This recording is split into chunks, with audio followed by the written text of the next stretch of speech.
ଆଜି ମୁଁ ଭାବୁଛି କାହିଁକି ଲେଖିବି ବୋଲି।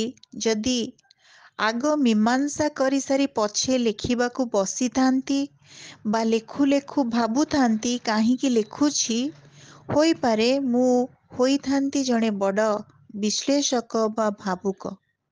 କିନ୍ତୁ କଲମ ଅଟକିଥାନ୍ତା ବୋଧହୁଏ। କାରଣ ଏ କାହିଁକି ଏକ ମହାତୃଷ୍ଣା, ତାର ବିରାମ ନାହିଁ। ଯେତେ ଉତ୍ତର ଖଞ୍ଜୁଥିଲେ ବି ଆହୁରି ରହିଯାଏ ବାକି। ମନରେ ପ୍ରଶ୍ନ ଚିଆଇଁ ରଖି ଯୁଗକୁ ଯୁଗ ଖେଦି ନିଏ ମାନବ ସଭ୍ୟତାକୁ ଆଗକୁ ଆଗକୁ। ପ୍ରଶ୍ନର ହାଉଁ ମେଲା ରହେ। ସୁତରାଂ କାହିଁକିର ଉତ୍ତର ଦେବା କଷ୍ଟ, ନିଜ ବିଷୟରେ ଆହୁରି କଷ୍ଟ। ତେବେ ମୁଁ ଲେଖେ କାହିଁକି? ତାର ସହଜ ଉତ୍ତର, କାରଣ ଲେଖା ମାଡ଼େ। ଏ ମୋ ମନର ସହଜ ସ୍ୱାଭାବିକ ପ୍ରକ୍ରିୟା। ଏହି ପ୍ରକ୍ରିୟାକୁ ଆଲୋଚି ଦେଖିଲେ ପ୍ରଥମେ ଲାଗେ ମୁଁ ଲେଖେ କାରଣ ମୁଁ ଭଲ ପାଏ। ମୁଁ ମୋର ଦେଖା ଅଦେଖା ଜଗତକୁ ଭଲ ପାଏ, ମଣିଷକୁ ଭଲ ପାଏ, ଜୀବନକୁ ଭଲ ପାଏ। ମାଠିଆରେ ପାଣି ପଶିଲା ପରେ ଗଦଗଦେଇ ଉଠେ ମୋ ଘଟରେ ମୋର ଭଲ ପାଇବା। ଉଛୁଳି ପଡ଼ି ହୁଏ ମୋର ଲେଖା। ଏହି ତୀବ୍ର ସମ୍ପର୍କ ଯୋଗୁଁ ଯେତେ ପ୍ରକାର ପ୍ରାଣର ଦାହ, ନିଜ ବାହାର ଲାଗି ମନର କୋହ ଅଯାଚିତ। ପରର ସମସ୍ୟା, ପରର ଦୁଃଖ ନିଜର ହୋଇଥାଏ, ମନର କୋହ ଅଯାଚିତ। ପରର ସମସ୍ୟା, ପରର ଦୁଃଖ ନିଜର ହୋଇଥାଏ, ପୁଣି ବାହାରର ମନର କୋହ ଅଯାଚିତ। ପରର ସମସ୍ୟା, ପରର ଦୁଃଖ ନିଜର ହୋଇଥାଏ, ପୁଣି ବାହାରର ଆନନ୍ଦ ଉଲ୍ଲାସ ପଶେ ନିଜଠି। ଯେତେଥର ମୁଁ ଲେଖି ବସେ, ସେତେଥର ମୋ ମନ ନିରୋଳାରେ ନିବିଡ଼ ସମ୍ବନ୍ଧ ବାନ୍ଧେ ଏହିମାନଙ୍କ ସହିତ। ଏହି ଦେଶ ଯାହାର ପ୍ରତି ଧୂଳିକଣା ମୋ ପାଇଁ ସ୍ନେହର ସମ୍ଭାର। ଏହି ପ୍ରକୃତି ଯାହା ମୋର ବ୍ୟକ୍ତିତ୍ୱର ଆଧାର। ଏହି ମଣିଷ, ସେ ଯେଉଁ ବର୍ଣ୍ଣରେ ଯେତେ ଦୂରରେ ଥାଉ ପଛେ ମୋଠି ତାଠି ଏକା ରକ୍ତର ଧାର। ଏ ସମ୍ବନ୍ଧ ଅତି ଘନିଷ୍ଠ ମିଳନକ୍ରିୟା। ତାର ଆନନ୍ଦ ଅନ୍ୟତ୍ର ନାହିଁ। ତେଣୁ ପରିସ୍ଥିତିର ଅନ୍ଧାରରେ ଜାଳି ରଖି ହୁଏ ଦୀପଶିଖା। ମିଳନରୁ ସୃଷ୍ଟି ଉପୁଜେ। ଭାବେ ନାହିଁ ହେତୁବାଦୀ ଦୁନିଆର ହାଟରେ ତାର ମୂଲ ତଉଲ କେତେ। ଭାବର ଗର୍ଭାଧାନରୁ ସାହିତ୍ୟର ଉତ୍ପତ୍ତି।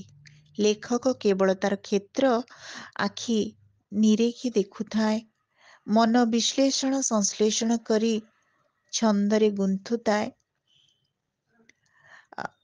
ହୃଦୟ ମଖାଉଥାଏ ରଙ୍ଗ, କଳ୍ପନା ପ୍ରବଣତା ଆବିଷ୍କାର କରି ଦେଉଥାଏ ପ୍ରାଣ ଗତି। ହଜିଲା ଅତୀତରୁ ଦୂର ଭବିଷ୍ୟତକୁ ଖଞ୍ଜୁଥାଏ ପରିସର। ଏହି କ୍ରିୟା ଚାଲିଥାଏ ମନ ଗହୀରରେ। ବହିଟିଏ ଅକ୍ଷରରେ ଜନ୍ମ ହେବା ବହୁ ଦିନ ପୂର୍ବରୁ।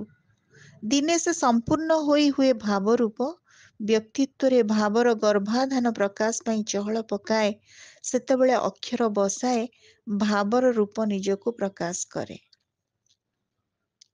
ଶ୍ରୋତାବନ୍ଧୁ, ଆମେ ଶୁଣୁଥିଲେ କାହିଁକି ଜଣେ ଲେଖେ, ତାର ଉତ୍ତରରେ ଯାହାଙ୍କର ଏଇ ସବୁ ଉତ୍ତର ଥିଲା ବକ୍ତବ୍ୟରେ, ସେ ଅନ୍ୟ କେହି ନୁହଁ। ସେ ଥିଲେ ଆଧୁନିକ ଓଡ଼ିଆ ଭାଷା ସାହିତ୍ୟର ଅପ୍ରତିଦ୍ୱନ୍ଦୀ, ଅନତିକ୍ରମ୍ୟ, ଅଦ୍ୱିତୀୟ, ଯଶସ୍ୱୀ କଥାକାର, ସାହିତ୍ୟିକ ପଦ୍ମଭୂଷଣ ଗୋପୀନାଥ ମହାନ୍ତିଙ୍କର। ଆଜି ସେହି ସ୍ୱନାମଧନ୍ୟ ସାହିତ୍ୟିକଙ୍କ ସମ୍ପର୍କରେ ଆମର ଆଲୋଚନା ଆମେ ପ୍ରସ୍ତୁତ କରୁଛେ। ଆଧୁନିକ ଓଡ଼ିଆ ଭାଷା ସାହିତ୍ୟକୁ ସ୍ୱତନ୍ତ୍ର ଉଚ୍ଚତା ପ୍ରଦାନ କରିଥିବା କାଳଜୟୀ କୃତବିଦ୍ୟ ସାହିତ୍ୟିକ ଥିଲେ ଜ୍ଞାନପୀଠ ବିଜେତା ପଦ୍ମଭୂଷଣ ଗୋପୀନାଥ ମହାନ୍ତି। ସାହିତ୍ୟକୋଷ ଅନୁସାରେ ଫକୀରମୋହନଙ୍କ ପରେ ଓଡ଼ିଆ ଗଦ୍ୟ ସାହିତ୍ୟରେ ମୁଖ୍ୟତଃ କଥାଶିଳ୍ପରେ ମଣିଷର ମନ ଗହୀରର ନୀରବ ଗୁଞ୍ଜରଣ ଏବଂ ଅତିଚେତନ ଓ ଅବଚେତନର ସକଳ ବ୍ୟଞ୍ଜନାକୁ ଜିଅନ୍ତା ଓଡ଼ିଆ ତୁଣ୍ଡ ଭାଷାରେ ପ୍ରକାଶ କରିବାର ନିଟୋଳ ଦକ୍ଷତା ଗୋପୀନାଥଙ୍କର ହିଁ ରହିଛି। ଶବ୍ଦମାନେ ତାଙ୍କୁ ସତେକି ଅହରହ ଖୋଜି ବୁଲିଛନ୍ତି ଅହେତୁକ ଭାବରେ। ତାଙ୍କର ସମଗ୍ର କୃତି ସେଥିପାଇଁ ବୋଧହୁଏ କାବ୍ୟ ସୌଷ୍ଠବରେ ଅଧିକ ମଞ୍ଜୁଳ ଓ ଆବେଗମୟ। ଶ୍ରୋତାବନ୍ଧୁ, ପଦ୍ମଭୂଷଣ ଗୋପୀନାଥ ମହାନ୍ତି 1914 ମସିହା ଏପ୍ରିଲ 4 ତାରିଖରେ କାଠଯୋଡ଼ିର ସିଢୁଆ ନଈ କୂଳରେ କଟକର ପୂର୍ବକୁ ପ୍ରାୟ 8 ମାଇଲ ଦୂରରେ ଥିବା ନାଗବାଲି ଗ୍ରାମରେ ପିତା ଶ୍ରୀ ସୂର୍ଯ୍ୟମଣି ମହାନ୍ତି ମାତା ଦୁର୍ଗାଦେବୀଙ୍କ କୋଳମଣ୍ଡନ କରି ଭୂମିଷ୍ଠ ହୋଇଥିଲେ। ଇଂରାଜୀରେ ତାଙ୍କର ଅଧ୍ୟୟନ, ସେଥିପାଇଁ 1938 ମସିହାରେ ଓଡ଼ିଶା ପ୍ରଶାସନିକ ସେବାରେ ଯୋଗଦାନ କରିଥିଲେ ଏବଂ ପରବର୍ତ୍ତୀ ସମୟରେ ସେ ଅର୍ଥାତ୍ 1969 ମସିହା ମାର୍ଚ୍ଚ ମାସରେ ଚାକିରିରୁ ଅବସରପ୍ରାପ୍ତ ହୋଇଥିଲେ। ସେ କଟକ, ଯାଜପୁର, କୋରାପୁଟ, ଜୟପୁର, ବରଗଡ଼, କଟକ, ପୁଣି ଗଞ୍ଜାମର ଛତ୍ରପୁର, ଶେରଗଡ଼, ଆସ୍କାରେ ପ୍ରାୟ ବର୍ଷେ, କଟକରେ ପୁଣି 3 ବର୍ଷ, ରାୟଗଡ଼ା, ପୁରୀ ଏବଂ ଶେଷରେ 12 ବର୍ଷ 5 ମାସ ଭୁବନେଶ୍ୱରରେ କେନ୍ଦ୍ର ଓ ରାଜ୍ୟ ସରକାରଙ୍କ ବିଭିନ୍ନ ଦାୟିତ୍ୱରେ ରହି ଅବସର ଗ୍ରହଣ କରିଥିଲେ। ସେବାନିବୃତ୍ତି ପରେ ମାକ୍ସିମ୍ ଗର୍କିଙ୍କର ଲେଖାର ଓଡ଼ିଆ ଅନୁବାଦ ପାଇଁ 1970ରେ ସେ ସୋଭିଏଟ୍ ଦେଶ ନେହେରୁ ପୁରସ୍କାର ଲାଭ କରିଥିଲେ। 1972 ମସିହାରେ ୟୁନାଇଟେଡ୍ କମର୍ସିଆଲ ବ୍ୟାଙ୍କ ପୂର୍ବାଞ୍ଚଳ ନିର୍ଦ୍ଦେଶକ ଭାବରେ କିଛି ଦିନ ଦାୟିତ୍ୱ ନିର୍ବାହ କରିଥିଲେ। 1975 ମସିହାରେ ସମ୍ବଲପୁର ବିଶ୍ୱବିଦ୍ୟାଳୟ ଦ୍ୱାରା ସେ ଡିଲିଟ୍ ଉପାଧିରେ ଭୂଷିତ ହୋଇଥିଲେ। 1979ରେ ୟୁଜିସି ଫେଲୋସିପ୍, ସାହିତ୍ୟ ଅକାଦେମୀର ଓଡ଼ିଆ ଉପଦେଷ୍ଟା ମଣ୍ଡଳୀର ସଦସ୍ୟ ହୋଇଥିଲେ। 1981 ମସିହାରେ ଭାରତ ସରକାରଙ୍କ ଦ୍ୱାରା ମର୍ଯ୍ୟାଦାଜନକ ପଦ୍ମଭୂଷଣ ଉପାଧି ଲାଭ କରିଥିଲେ। ସୃଜନାତ୍ମକ ସାହିତ୍ୟ ପାଇଁ 1983 ମସିହାରେ ଫେଲୋସିପ୍ ଏବଂ ଅମୃତର ସନ୍ତାନ ଉପନ୍ୟାସ ପାଇଁ କେନ୍ଦ୍ର ସାହିତ୍ୟ ଏକାଡେମୀ, ମାଟି ମଟାଳ ପାଇଁ 1974ରେ ଜ୍ଞାନପୀଠ ପୁରସ୍କାର ଲାଭ କରିଥିଲେ। 31 ବର୍ଷରୁ ଉର୍ଦ୍ଧ୍ୱ ସରକାରୀ ଚାକିରି ଜୀବନ, 73 ବର୍ଷର ଘଟଣାବହୁଳ ଜୀବଦଶା, ତାରି ଭିତରେ ତାଙ୍କର ସାହିତ୍ୟିକ ସର୍ଜନାର ଯେଉଁ ଦିଗନ୍ତ କେତେ ଯେ ବ୍ୟାପକ, ଯଦି ଆମେ ଆଲୋଚନା କରିବା, ପ୍ରକୃତରେ ଗୋପୀନାଥ ମହାନ୍ତି ଏକାଧାରରେ ଥିଲେ ଜଣେ କବି, ଗାଳ୍ପିକ, ଔପନ୍ୟାସିକ, ଜୀବନୀକାର, ନାଟ୍ୟକାର, ଅନୁବାଦକ, ଗବେଷକ ତଥା ଆତ୍ମଜୀବନୀକାର। ପ୍ରଥମେ 2ଟି କବିତା ଦେଖିବା, କାରଣ ପ୍ରତ୍ୟେକ ଅଦ୍ୱିତୀୟ କବି, ସାହିତ୍ୟିକ ସେମାନଙ୍କର ଜୀବନର ଆରମ୍ଭ କବିତାରୁ। 2ଟି କବିତାରେ ରହିଛି କିରାନୀ ଓ ଯୁଦ୍ଧ। ଏ 2ଟି ସାହିତ୍ୟକାର ଗୋପୀନାଥ ମହାନ୍ତିଙ୍କର ଆଦ୍ୟ କବିତା ପୁସ୍ତକ। 4ଟି ନାଟକ ଥିଲା, ଦିନ ଦ୍ୱିପ୍ରହରେ, ମୁକ୍ତିପଥେ, ପଞ୍ଜିରା, ମହାପୁରୁଷ ଇତ୍ୟାଦି। ତେବେ 1940 ମସିହାରୁ 1993 ମସିହା ଭିତରେ ଗୋପୀନାଥଙ୍କର 25ଟି ଉପନ୍ୟାସ, 11ଟି ଗଳ୍ପ ସଂକଳନ, 2ଟି ଜୀବନୀ ଗ୍ରନ୍ଥ, 4ଟି ନାଟକ, 2ଟି କବିତା, 6ଟି ଅନୁବାଦ ଗ୍ରନ୍ଥ, ଆଦିବାସୀ ଭାଷା ଓ ସାହିତ୍ୟ ଉପରେ 5ଗୋଟି ଗବେଷଣାତ୍ମକ ପୁସ୍ତକ ଓ ଇଂରାଜୀରେ ଖଣ୍ଡିଏ ଜୀବନୀ ପୁସ୍ତିକା ସେ ଲେଖିଛନ୍ତି। ତାଙ୍କର ଦେହାନ୍ତର ପରେ 1995, 2005 ଏବଂ 2007ରେ ଆଉ 3ଟି ଗଳ୍ପ ସଂକଳନ ପ୍ରକାଶ ପାଇଥିଲା।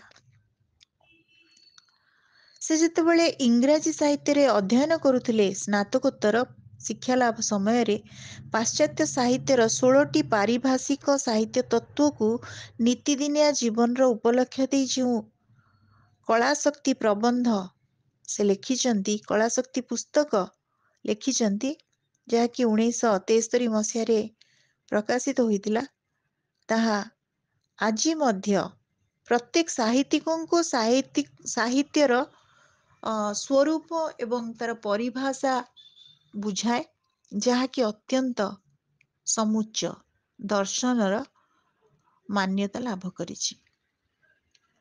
ତାଙ୍କର କେତେକ ଗଳ୍ପ, ବାଇବେଲ ଓ କୋରାନର ଅନୁବାଦ, କେତେକ ପ୍ରବନ୍ଧ, ସାରସ୍ୱତ ମୂଲ୍ୟ ବହନ କରୁଥିବା ଅନେକ ଚିଠିପତ୍ର, ସ୍ମୃତିଲିପି, ଦସ୍ତାବିଜ ଏ ପର୍ଯ୍ୟନ୍ତ ମଧ୍ୟ ଅପ୍ରକାଶିତ ଅବସ୍ଥାରେ ରହିଛି।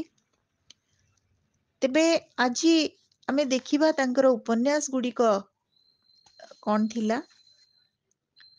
ତାଙ୍କ ଉପନ୍ୟାସ ଗୁଡ଼ିକ ମଧ୍ୟରେ ରହିଛି ଦାଦି ବୁଢ଼ା 1944 ମସିହା, ପରଜା 1945, ଅମୃତର ସନ୍ତାନ 1949, ଶିବବାହୀ 1955, ଅପହଞ୍ଚ 1961, ବଘେଇ 1976 ଏବଂ ଅନାମ 1993 ଆଦିବାସୀ ମାନଙ୍କର ଜୀବନ ସଂଗ୍ରାମର କାହାଣୀ ଏଥିରେ ସୁବିନ୍ୟସ୍ତ ହୋଇଛି।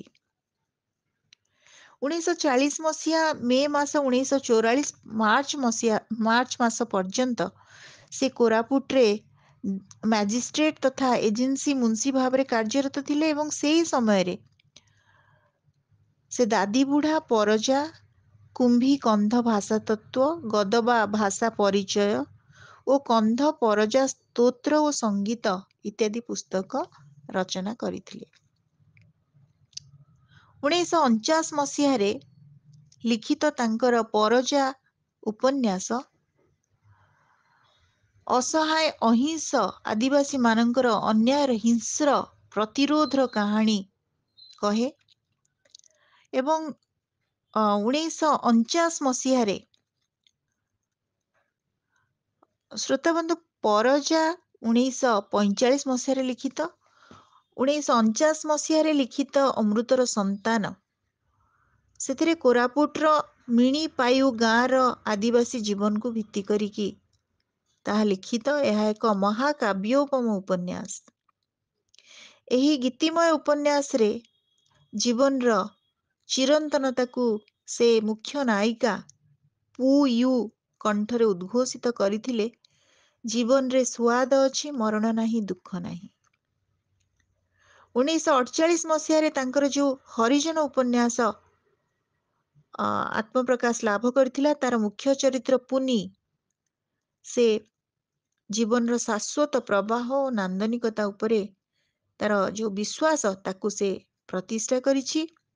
1955 ମସିହାରେ ଶିବ ଭାଇ, ଅପହଞ୍ଚ ଯେଉଁ 1961, ବଘେଇ 1976 ଓ ଅନାମ 1993 ଏହି ଉପନ୍ୟାସ ଗୁଡ଼ିକ ମଧ୍ୟରେ ଅବିଭକ୍ତ ରାୟଗଡ଼ା କୋରାପୁଟ ଜିଲ୍ଲାର କନ୍ଧ ଆଦିବାସୀମାନଙ୍କ ଜୀବନ ଅତ୍ୟନ୍ତ ସୂକ୍ଷ୍ମ ଭାବରେ ଚିତ୍ରିତ ହୋଇଛି। କୋରାପୁଟର ମିଲ୍କାବାଡ଼ି, ରାୟଗଡ଼ା ପାଖ ଡୁମ୍ରିଗୁଡ଼ା, ଗଦରଗୁଡ଼ି ଓ ଲେଣ୍ଡେଙ୍ଗ ଗାଁର ଅଧିବାସୀ ମାନଙ୍କ ଜୀବନ ରୂପକୁ ନେଇ ଲିଖିତ ଶିବ ଭାଇ ଏକ ଅଶ୍ରୁଳ କାବ୍ୟ। ଅପହଞ୍ଚ ଉପନ୍ୟାସରେ ଡୁମ୍ରିଗୁଡ଼ା ଗାଁର ଭୀମା କନ୍ଧର ପୁଅ ଟିମା ଏବଂ ଦୋରାର ମିଶନ ସ୍କୁଲରେ ପାଠ ପଢ଼ା, ରାଜନୀତିରେ ତାର ପ୍ରବେଶ, ନିଜ ସମ୍ପ୍ରଦାୟ ପ୍ରତି ଘୃଣା ଓ ପରିଶେଷରେ ସମ୍ଭ୍ରାନ୍ତ ଗୋଷ୍ଠୀ ଦ୍ୱାରା ପରିତ୍ୟକ୍ତ ହୋଇ ନିଜ ଜାତି ଭାଇ ପାଖକୁ ଫେରି ଆସିବାର କାହାଣୀ ଏଥିରେ ଉଜ୍ଜୀବିତ ହୋଇଛି। ବଘେଇରେ ଲେଣ୍ଡେଙ୍ଗ ଗାଁର ଆଦିମ ଅଧିବାସୀ ମାନଙ୍କର ବାଘ ଦେବତା ଓ ଡୁମା ଉପରେ ଥିବା ଅନ୍ଧବିଶ୍ୱାସ ଏବଂ ଏହି ବିଶ୍ୱାସକୁ ବିଦ୍ରୂପ କରି କିଭଳି ମଣିଷଖିଆ ବାଘ ଗାଁର ମୁଣ୍ଡିଆଳ ଧ୍ରୁବ ସିଂଙ୍କୁ ଖାଇଯାଇଛି, ତାହା ବଘେଇ କଥାବସ୍ତୁରେ ଆହୁରି ସୁନ୍ଦର ଭାବରେ ଜୀବନ୍ତ। ଅନାମ ଉପନ୍ୟାସର ସରଳ ବିଶ୍ୱାସ ଓ କପଟାଚାରର ସଂଘର୍ଷ କଥା ରହିଛି। ଅଜୟଗଡ଼ ନାମକ କନ୍ଧ ରାଜ୍ୟରେ ଗଣତନ୍ତ୍ର ଢାଞ୍ଚାରେ 8ଟି କନ୍ଧ ଗାଁର ପ୍ରତିନିଧି ମାନଙ୍କର ଯେଉଁ ଶାସନ ପଦ୍ଧତି ସେଟା କଳାହାଣ୍ଡିର କାନକଟା ଡମ କିଭଳି ନଷ୍ଟଭ୍ରଷ୍ଟ କରିଦେଇଛି, ଯେ କି କାନକଟା ଡମ ହେଉଛି ଖଳନାୟକ। ସେଇ କାହାଣୀକୁ ନେଇ, ସେଇ କଥାବସ୍ତୁକୁ ନେଇକି ଏହି ଉପନ୍ୟାସଟି ରଚିତ। ଯେମିତି ରାହୁର ଛାୟା 1952, ଲୟ ବିଲୟ 1961, ମନର ନିଆଁ 1979 ଏବଂ କିଛି କହିବାକୁ ଚାହେଁ 1989।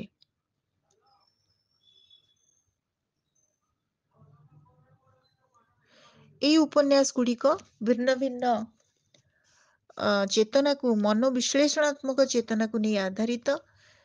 ତେବେ କଥା कथाकार गोपीनाथ महांतीଙ୍କର प्रथम उपन्यास भाବରେ ଆମେ ନବା मन गहिरर चाष, जहाँकि 1940 मसीह मनस्तात्विक उपन्यास भाବରେ निश्चित भाବରେ गोटे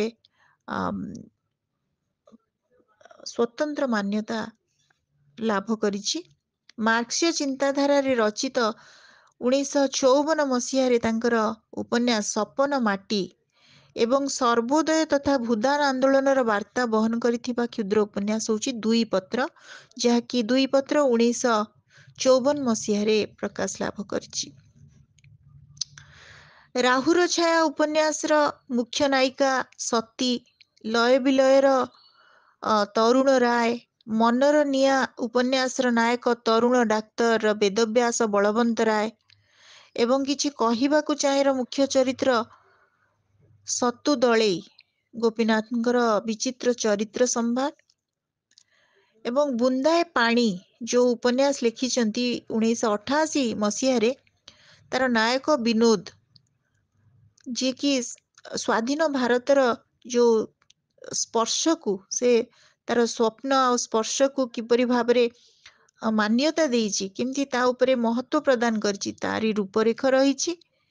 1955 मसीह लिखित दानापाणी उपन्यास रे बलिदत्त आउ सरोजिनीर जो चरित्र किते सुंदर भावरे सामाजिक आधुनिक समाज जो चरित्र मान को जीवन्यास देइछि, जे खर्ब और धूर्त बलिदत्तर पद पदवी रे सीढ़ी उठा प्रयास कुश्चित कहानी रही।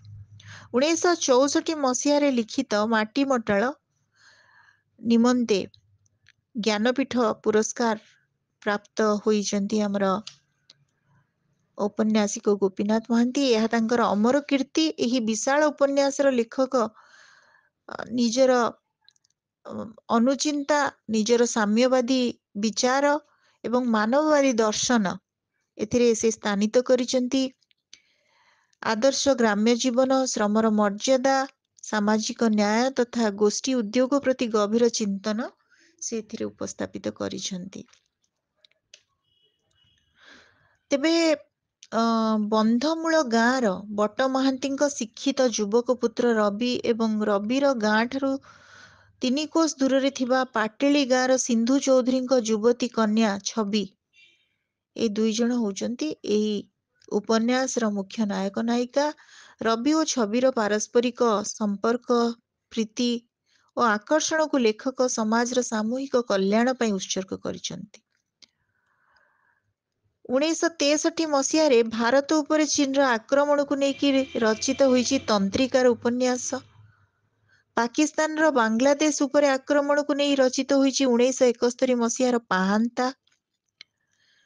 विश्व शक्तिर जो इंग्लैंड, जापान और वियतनाम उपर आक्रमण को नहीं लिखित 1972 मसीहार आकाश सुंदेरी उपन्यास।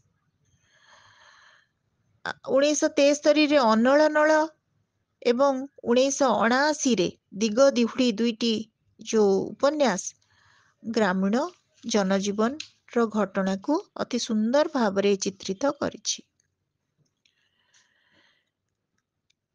तेबे आमे गोपीनाथ महांती को शुणुचे, बुझुचे। तांकर उपन्यास आउ गोटे रूप होची जोटा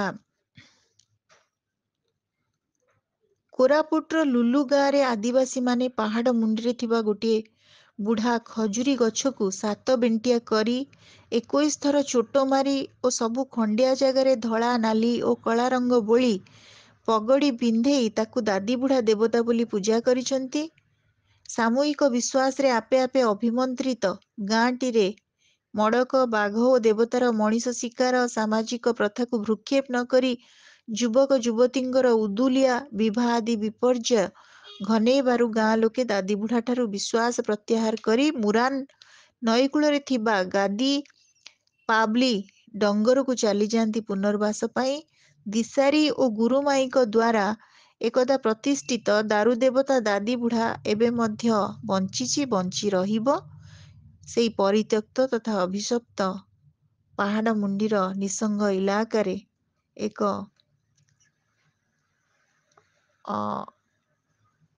ଅଦୃଶ୍ୟ ସତ୍ତା ଭାବରେ, ଯାହାକି ଏସବୁ 1944 ମସିହାର ଦାଦି ବୁଢ଼ା ଉପନ୍ୟାସରେ ଚିତ୍ରିତ ହୋଇଛି। ଶ୍ରୋତାବନ୍ଧୁ, ଆଜି ଆମେ ଗୋପୀନାଥ ମହାନ୍ତିଙ୍କୁ ଆଲୋଚନା ଯେହେତୁ କରୁଛେ, ତାଙ୍କର ଗଳ୍ପ ସଂକଳନ ଗୁଡ଼ିକୁ ମନେ ରଖିବା ମଧ୍ୟ ଅତ୍ୟନ୍ତ ଜରୁରୀ। ତେବେ ତାଙ୍କର ଗଳ୍ପ ସଂକଳନ ଗୁଡ଼ିକରେ ରହିଛି ଘାସର ଫୁଲ 1951, ପୋଡ଼ା କପାଳ 1951, ନବବଧୂ 1952, ଛାଇ ଆଲୁଅ 1956, ରଣଧନ୍ଦୋଳ 1963, ଗୁପ୍ତଗଙ୍ଗା 1967, ନା ମନେ ନାହିଁ 1968, ଉଡ଼ନ୍ତା ଖଇ 1971, ମନର ନିଆଁ 1979, ସାତ ପାଞ୍ଚ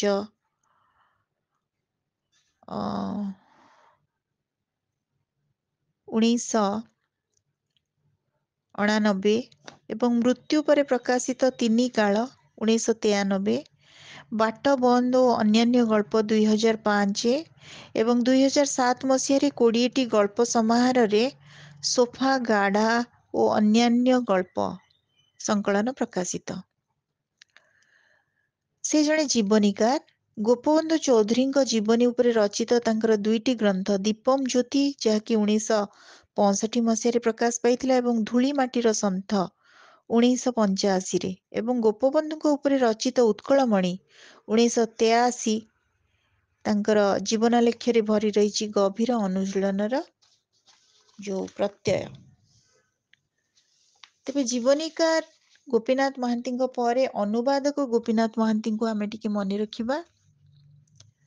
ନେହେରୁଙ୍କ ଇଣ୍ଡିଆ ଟୁଡେ ଆଣ୍ଡ ଟୁମରୋ ର ସାର୍ଥକ ଅନୁବାଦ ଭାରତ ଆଜି ଓ କାଲି 1960 ମସିହାରେ ପ୍ରକାଶ ପାଇଥିଲା। ଟଲଷ୍ଟୟଙ୍କ ୱାର୍ ଆଣ୍ଡ ପିସ୍‌ର ଅନୁବାଦ ଯୁଦ୍ଧ ଓ ଶାନ୍ତି 1980, ମ୍ୟାକ୍ସିମ୍ ଗର୍କିଙ୍କର ମୋ ବିଶ୍ୱବିଦ୍ୟାଳୟ 1969, ରବୀନ୍ଦ୍ରନାଥ ଟାଗୋରଙ୍କର ଯୋଗାଯୋଗ 1966, କଥାଭାରତୀ 1973, ନାମବର ସିଂଙ୍କ ଦ୍ୱାରା ସଂକଳିତ ହିନ୍ଦୀ ଗଳ୍ପଗୁଚ୍ଛ ଯୋଉ କଥାଭାରତୀ, ସେଟା ହଉଛି ହିନ୍ଦୀର ବିଶିଷ୍ଟ ସାହିତ୍ୟିକ ନାମବର ସିଂ, ତାଙ୍କର ଏଇଟା ହିନ୍ଦୀ ଗଳ୍ପଗୁଚ୍ଛକୁ ସେ ଅନୁବାଦ କରିଛନ୍ତି।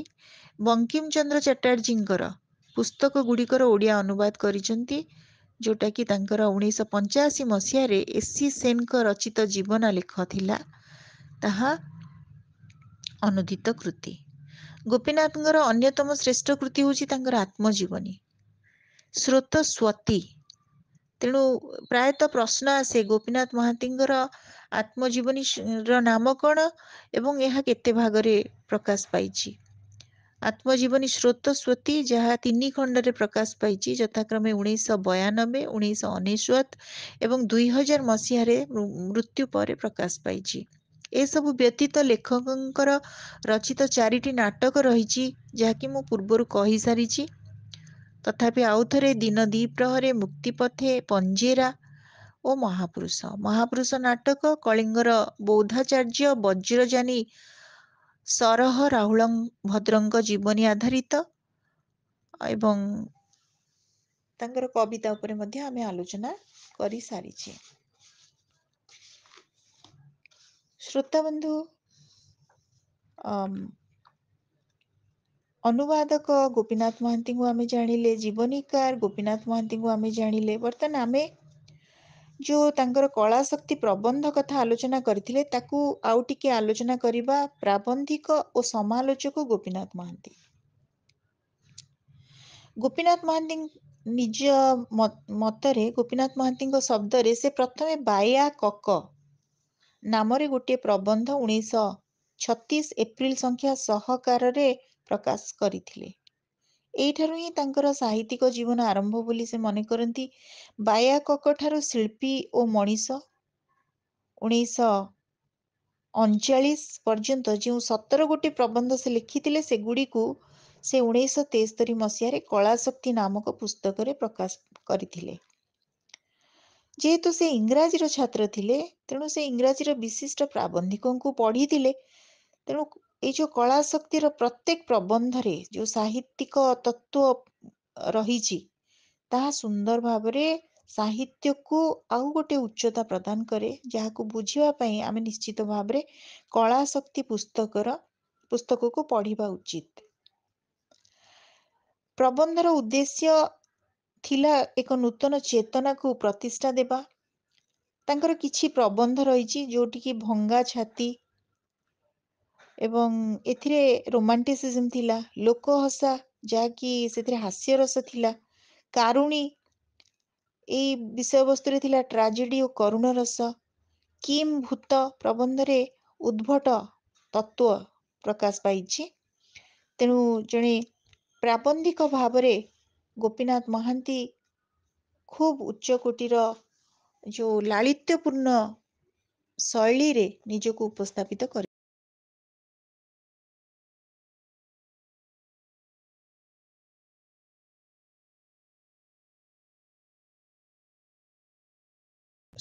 ମଧ୍ୟରେ 1939ରୁ 1947 ମଧ୍ୟରେ ଗୋପୀନାଥ ମହାନ୍ତି ସାହିତ୍ୟ ତତ୍ତ୍ୱ କିମ୍ବା ସାହିତ୍ୟ ସମାଲୋଚନାତ୍ମକ ପ୍ରବନ୍ଧ ଆଉ ବେଶୀ ଲେଖିନଥିଲେ। ଭଲ ପାଇବାର ଶେଷ କଥା ଶୀର୍ଷକର ଏକ ଆଲୋଚନା ଯୋଉଟାକି 1947ରେ ନବରବି ପତ୍ରିକାରେ ପ୍ରକାଶ ପାଇଥିଲା।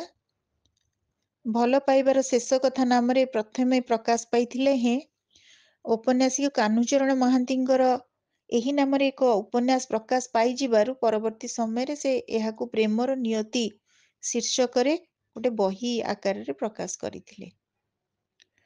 ତେବେ ଶ୍ରୋତାବନ୍ଧୁ, ମୁଁ କାହିଁକି ଲେଖେ ଆମେ ଆରମ୍ଭରେ ଆଲୋଚନା କରୁଥିଲେ, ସେଇଟା ଡଗର ପତ୍ରିକାର ଅନୁରୋଧରେ ମୁଁ କାହିଁକି ଲେଖେ ପ୍ରକାଶ ପାଇଥିଲା 1950 ମସିହାରେ। ତେଣୁ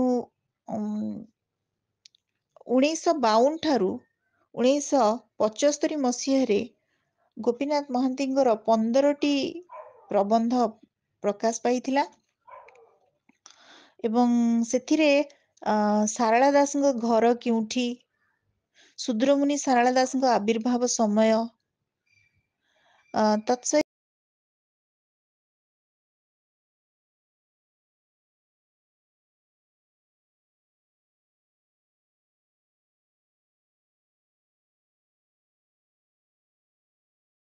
ଓଡ଼ିଆ ସାହିତ୍ୟର ଢିପ ଓ ଢାଲୁ, ରବୀନ୍ଦ୍ରନାଥ 1961, ଏସବୁ ଯୋଉ ତାଙ୍କର ପ୍ରବନ୍ଧ ଗୁଡ଼ିକ ଥିଲା। ଏହା ଛଡ଼ା ସାହିତ୍ୟିକ ଅଭିରୁଚି, ଆଦିବାସୀ ବିଷୟବସ୍ତୁ କୁ ଆଲୋଚନା କରି ଗୋପୀନାଥ ମହାନ୍ତି ଅତି ସୁନ୍ଦର ପ୍ରବନ୍ଧଟେ ରଚନା କରିଥିଲେ। ସେ ତାଙ୍କ ମତରେ ସେ ସାହିତ୍ୟକୁ ଏଭଳି ବୁଝନ୍ତି ଯେ ସାହିତ୍ୟ କ୍ଷେତ୍ର କହିଲେ ମୁଁ ବୁଝେ ମାଟି, ଆକାଶ, ସମୟ, ତହିଁରେ ନିହିତ ଚେତନା ଏକାଠି ହୋଇ ଗୋଟିଏ କ୍ଷେତ୍ର। ତହିଁରେ ବୌଦ୍ଧିକତା ଅପରିହାର୍ଯ୍ୟ, ରସ ଅପରିହାର୍ଯ୍ୟ, ବାସ୍ତବ ଚେତନା ଅପରିହାର୍ଯ୍ୟ। ଦରିଦ୍ର, ଶୋଷିତ, ନିଷ୍ପେଷିତ, ଅତ୍ୟାଚାରିତ ମଣିଷ ଖାଲି ପୁଞ୍ଜିବାଦ ସାମ୍ରାଜ୍ୟବାଦର ଶିକାର ହେଉଛନ୍ତି ତାହା ନୁହେଁ। ଅଜ୍ଞାନ ପଶୁ ରାକ୍ଷସ ଭିତରୁ ଦେବତା ଉଦ୍ଭୂତ ହେବା କ୍ରମରେ ମଣିଷ ବୋଲି ପ୍ରାଣୀଟିଏ ଜନ୍ମିଛି। ସେଠି ଅତୀତର ପଶୁତ୍ୱ ଲୋପ ହୋଇନାହିଁ, ଦେବତ୍ୱ ଉଦ୍ଗମର ସ୍ଥିତି। ସେହି ପଶୁତ୍ୱର ଶିକାର ବି ହୁଏ, ପରର ନିଜର। ଶ୍ରୋତାବନ୍ଧୁ, ଆମେ ଆଜି ଆଲୋଚନା କରୁଥିଲେ ପଦ୍ମଭୂଷଣ ଗୋପୀନାଥ ମହାନ୍ତିଙ୍କର ସାହିତ୍ୟିକ ଅବଦାନ ସମ୍ପର୍କ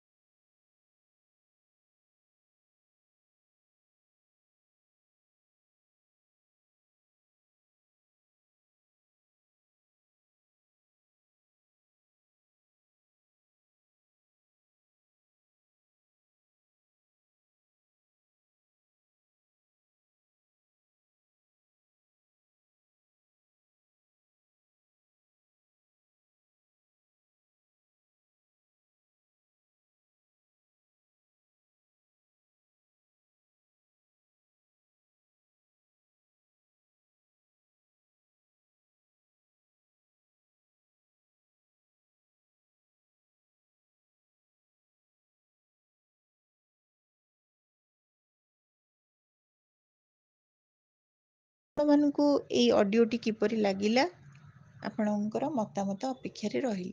ଧନ୍ୟବାଦ।